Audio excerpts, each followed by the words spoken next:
Happy mother's day అండి. ఎలా చెప్పనా, మన వాటికి పెంచి పోషించినప్పుడు అమ్మ, మళ్ళీ మనకి అవి ఆక్సిజన్ కానీ పళ్ళు కానీ పువ్వులు కానీ ఏదోని మెడిసినల్ ప్రాపర్టీ ఇచ్చినప్పుడు వాళ్ళు మనకి అమ్మ అనమాట కదా. Happy mother's day. నా ప్లాంట్స్కి కూడా హ్యాపీ మదర్స్ డే.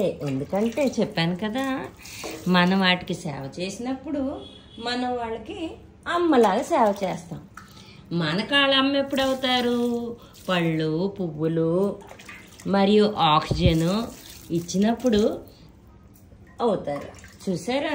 అందుకే అంటారు వీటికి బేబీ ప్లాంట్స్ అంటారు, బుల్లి మొక్కలు అంటారు, పిల్ల మొక్కలు అంటారు. ఎందుకంటే విత్తనం నుంచి వచ్చిన దానికి బుల్లి మొక్కలు అంటారు. సరేనా? అంటే మొక్కలకు కూడా అమ్మ ఉన్నట్టుగా కదా. ఇది ఇప్పుడు తల్లి మొక్క, దానికి ఎందుకు వస్తే పిల్ల మొక్క వస్తుంది. ఇప్పుడు ఇది తల్లి మొక్క, ఇది పిల్ల మొక్క. అయితే దాన్ని వేరేగా ఇంకా ప్లాంట్ పెద్దది అవ్వాలని వేసాము.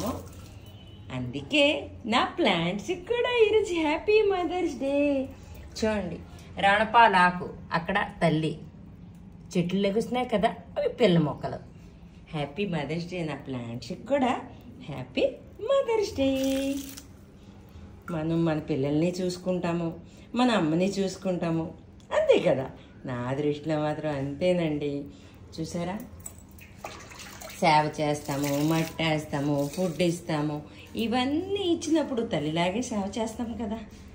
మరి అవి మనకి పళ్ళు పువ్వులు ఇవన్నీ ఇచ్చినప్పుడు మనం అటు బిడ్డలాగే మనకు అన్నీ ఇస్తున్నాయి కదా. మన రోగాలకి మంచి చేస్తుంది, మన రోగాలు నయం చేస్తుంది. అవి మెడిసినల్ అయినా కూడా అవన్నీ ఇండైరెక్ట్గా కొన్ని హెర్బ్స్ కూడా వెళతాయి కదా, ఆయుర్వేదిక్ అవని ఏవని. అయితే డాక్టర్గా తల్లి ఎలాగైతే మనకి అన్ని విధాలుగా చూస్తుందో, ఈ ఒక్క మొక్కలు కూడా అన్ని విధాలుగా చూస్తాయి.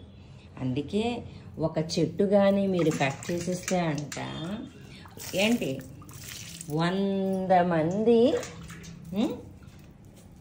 వ్యక్తులకి తో సమానం అంట. అంటే ఆ ఒక్క మొక్క కానీ మనం చంపేస్తే, అంటే కట్ చేసేస్తే 100 మంది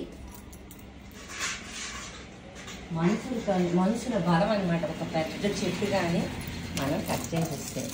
ఏం తిడితే సెలవు తీసుకుంటున్నానండి, తప్పులుంటే మన్నించండి. బాగుండాలి నా మదర్స్ డే. నా చెట్లతో నేను నా కొడుకు దగ్గర లేను, మా అమ్మ నా దగ్గర లేదు, కానీ నేను మదర్స్ డే ఎంత బాగా అంటే నేను నా పిల్లల దగ్గర లేను, వెళతా. మరి పిల్లలు నా దగ్గర లేరు, మా అమ్మ చనిపోయింది, కానీ నేను మదర్స్ డే ఎంత చక్కగా సెలబ్రేట్ చేసుకున్నానో చూసారా? ఓకేనా? నా ఫేస్కి స్మైల్ ఇచ్చేది అమ్మే. ఏంటి అమ్మంట ఏంటి అమ్మ మనకి మంచి రెస్టారెంట్ అట. మరి ఇది రెస్టారెంట్ కదా, మనకు ఫుడ్ ఇస్తున్నాయి కదా. ఏమిటి మైక్రోగ్రీన్ సీరియస్ తెంపుతా అనుకొని ఫుడ్ ఇస్తున్నాయి. మరి అమ్మట ఒక మంచి హాస్పిటల్ అట, మంచి డాక్టర్ అట. మరి ఇప్పుడు అలోవేరా ఎన్నో దానికి మెడిసినల్ ప్లాంట్, జుట్టే కాదు షుగర్కి మంచిదే, మరి అలోవేరా స్కిన్కి మంచిదే, అలా చెప్పుకుంటూ వెళ్తే ఎన్నో ఉన్నాయి. మరి ఇది మన రెస్టారెంట్ చెప్పాను. టాయిలెట్ కూడా ఒక్కొక్కసారి మనం ఎక్కడైనా వాష్రూములు గట్ట అవసరం అన్నప్పుడు ఎక్కడైనా మొక్కల దగ్గర ఎక్కడైనా మనం ఉపయోగించుకుంటున్నామా లేదా, అలా అన్నమాట. ఇలా ఎలాగా చూడండి, రెస్టారెంట్ అయింది, మరి డాక్టర్ అయింది, టీచర్. ఏంటి మౌనంగానే ఎదగమని మొక్క నీకు చెబుతుంది, ఎదిగిన కొలిదే ఒదగమని అర్థం అందులోనే ఉంది. అంటే మొక్క టీచరా కాదా మనకి? ఏంటి నేను ఇక్కడ చూడండి, ఇది ఎక్కువ ఎదిగిందా లేదా, ఇది ఇలాగ వంగిపోతుంది, అంటే బరువుకి ఎదిగిన కొలిదే వదగమని మనకి చెప్తుంది అనమాట. మనం ఎంత పెద్దవాళ్ళమైనా అంత తలదించుకుంటూ ఉండాలని. మొక్క టీచర్ అయిందా లేదా? నా భాషలో నాకు అర్థమైంది. నా హ్యాపీ మదర్స్ డే నేను చెప్పాను. ఇది నీ మాటల్లో తప్పున్నా కొంచెం అంటడిగా ఉంది కదా, చేస్తా, శుభ్రం చేస్తా. చెల్లి నాకు ఎలాగైతే చూసుకున్నావో నా మొక్కలకు కూడా అలానే చూసుకోవాలి, సరేనా? వాటర్ రోజు వేసేయాలి. Please please please. ఇంతటితో సెలవు తీసుకుంటున్నానండి. అందరికీ మాతృ దినోత్సవం శుభాకాంక్షలు.